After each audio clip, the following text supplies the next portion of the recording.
सच्चे साथी। एक बार की बात है, राधा नाम की एक लड़की अपने पिता के साथ रहती थी।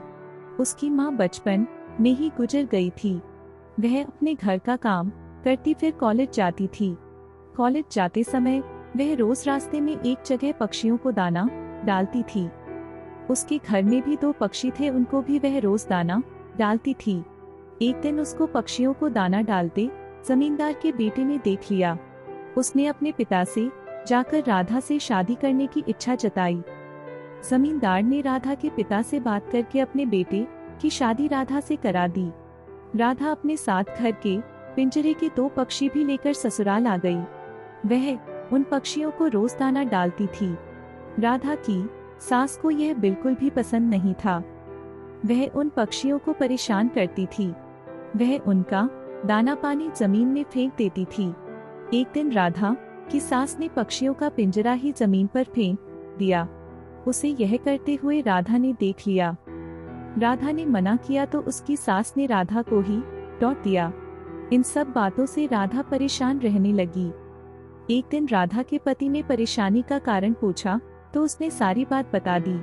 उसके पति ने राधा को पक्षियों की भलाई के लिए उनको पार्क में छोड़ने की सलाह दी। अपने पति के कहने पर राधा ने उन दोनों पक्षियों को बाकी के पक्षियों के साथ पार्क में ही छोड़ दिया। वह उनको कभी कभी दाना देने पार्क में जाती थी। अब सभी पार्क के पक्षी राधा के अच्छे मित्र बन गए थे। पक्षी अब राधा के घर पर भी आने लगे।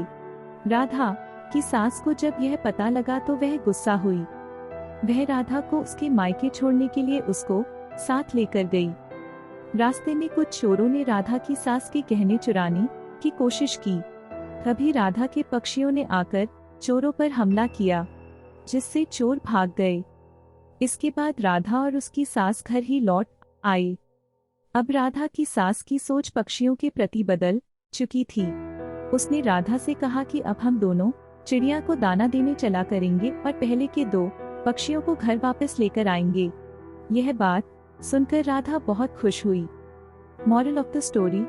सीख। इस कहानी से हमें यह सीख मिलती है कि हमें जानवरों से अच्छा व्यवहार करना चाहिए।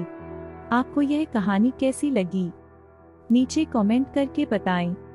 और इसी तरह की रोचक और अलबेली कहानियां देखने के लिए इस चैनल को सब्सक्राइब करना ना भूलें।